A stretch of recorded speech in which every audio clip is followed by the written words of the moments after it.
semuanya, kembali lagi bersama saya, Alia, salah satu mahasiswi dari kelas konfigurasi ERP Universitas Indonesia. Nah, pada kesempatan kali ini saya akan membahas mengenai Procure to Pay. Secara umum, Procure to Pay memiliki 5 tahapan. Yang pertama adalah Request for Quotation atau RFQ. Dan yang kedua adalah purchase order, yang ketiga merupakan receiving, yang keempat merupakan vendor bill, dan yang terakhir itu adalah payment. Pada simulasi ini saya akan menggunakan sebuah skenario untuk mempermudah penjelasan setiap langkah yang harus dilakukan. Nah, di sini sudah terdapat studi kasus yang akan saya bacakan. PT Waindo Spectera merupakan perusahaan yang bergerak di bidang IT Consultant. Saat ini, PT Waindo ingin memperluas bisnisnya dengan membuka cabang kantor baru di luar kota. Maka dari itu, PT Waindo membutuhkan sejumlah kursi baru yang akan diletakkan di kantor tersebut. Pembelian kursi akan dilakukan melalui vendor PT Modena Indonesia yang merupakan perusahaan penyedia perabotan. Nah, terdapat 20 karyawan yang akan dipindahkan ke cabang kantor baru, sehingga PT Waindo harus memberi sebanyak 20 unit kursi. Selanjutnya, pada saat menerima produk dari vendor, bagian warehouse akan menerima seluruh produk yang dipesan sekaligus sehingga pengiriman hanya dilakukan satu kali. Lalu, vendor bill yang diterima oleh PT Modena Indonesia akan dibayarkan lunas secara langsung melalui bank.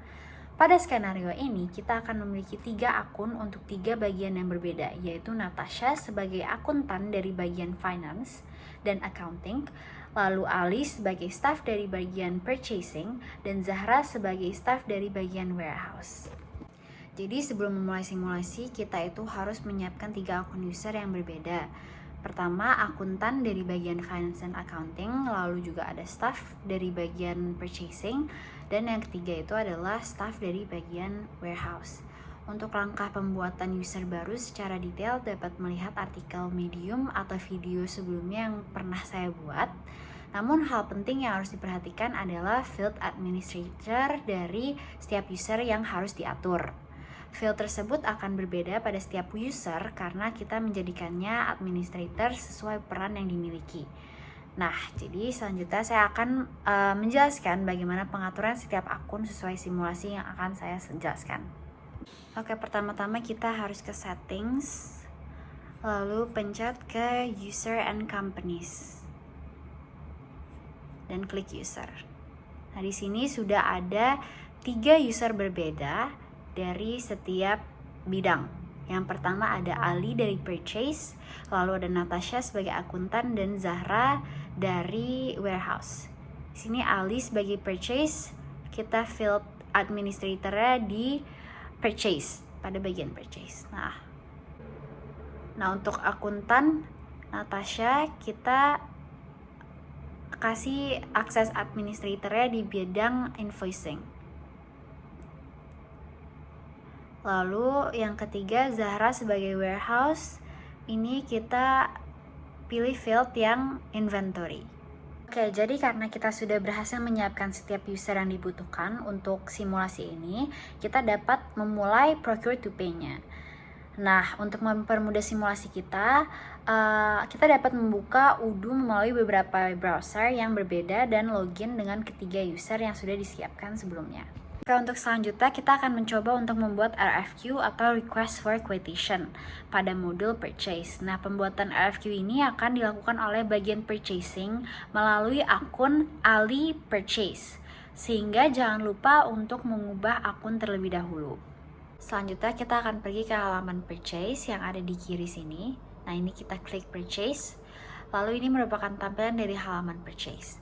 Untuk melihat list produk apa saja yang dijual, kita bisa melihatnya di halaman produk. Dan karena PT Waindo membutuhkan kursi, jadi kita ingin membeli yang office chair black. Untuk memesannya, kita akan langsung ke halaman purchase lagi, lalu create RFQ yang ada di kiri ini. Kita pencet, lalu vendornya kita tulis dengan PT Modena Indonesia. Nah, untuk produknya, karena tadi kita sudah memilih office chair black, kita tulis aja di sini. Lalu untuk kuantitasnya kita set 20 karena PT Waindo membutuhkan 20 kursi.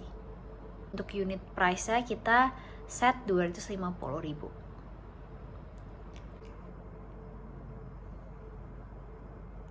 Kemudian setelah kita selesai mengisi daftar produk yang ingin dibeli, kita perlu mengirimkan RFQ tersebut ke vendor.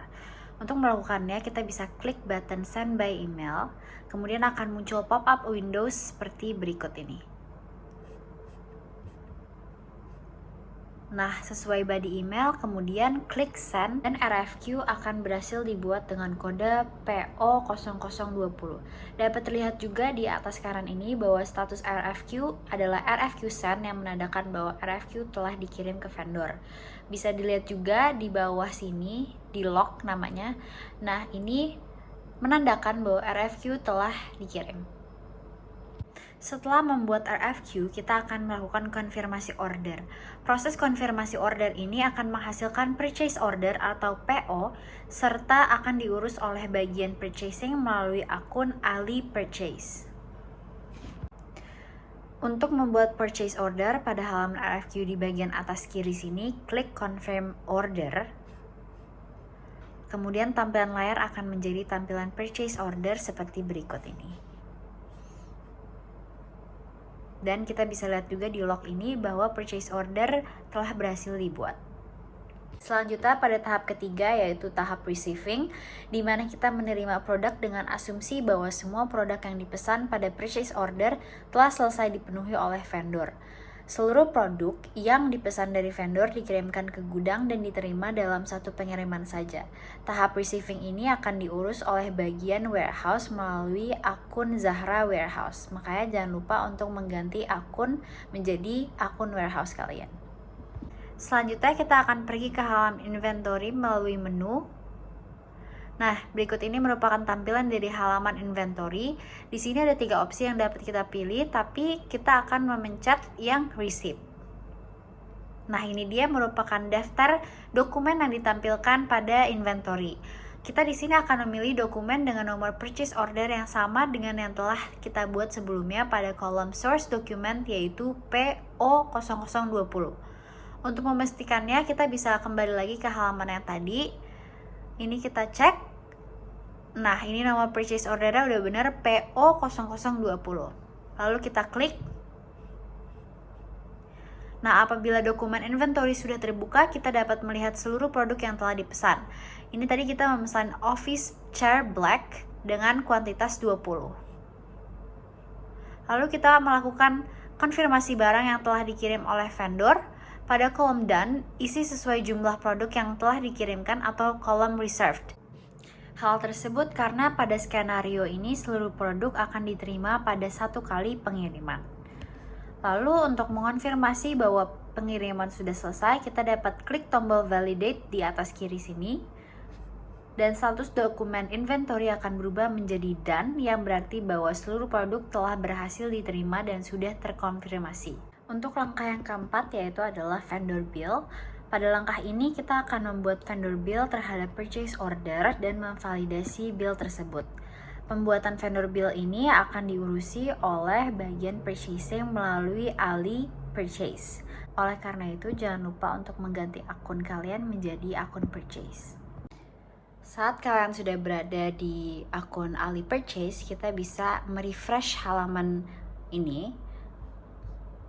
Lalu halaman ini akan terlihat bahwa terdapat opsi baru, yaitu Create Bill di atas kiri sini. Klik tombol Create Bill ini. Lalu dokumen baru, yaitu Draft Vendor Bill, akan secara otomatis terbuat. Dapat dilihat bahwa seluruh detail dokumen ini memiliki informasi yang sesuai dengan purchase order sebelumnya. Untuk tahap kelima yang terakhir itu adalah melakukan pembayaran atau payment. Nah, pada tahap ini akan dilakukan oleh Natasha sebagai akuntan dari bagian finance dan accounting. Sehingga kalian juga jangan lupa untuk mengubah akun terlebih dahulu. Selanjutnya kita akan ke halaman invoicing dari menu home ini. Lalu pilih tab vendor dan pilih halaman bills. Nah, pada daftar yang ditampilkan, pilih draft vendor bill yang telah dibuat sebelumnya. Pada skenario ini, kita dapat memilih dokumen dengan nama Modena Indonesia dan memiliki status draft.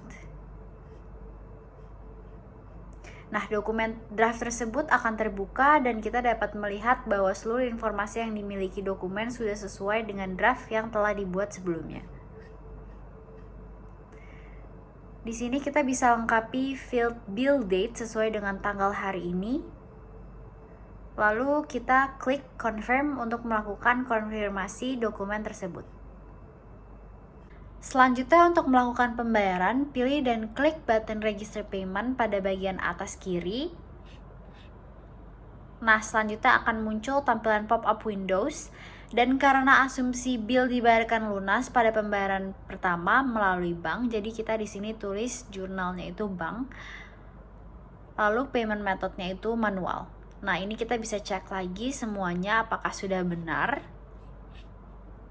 Dan kalau misalkan sudah benar, kita bisa langsung memilih dan klik button create payment. Sehingga muncul tampilan sebagai berikut ini. Di sini dapat terlihat bahwa vendor bill akan terdapat text paid yang berarti bahwa proses pembayaran telah selesai.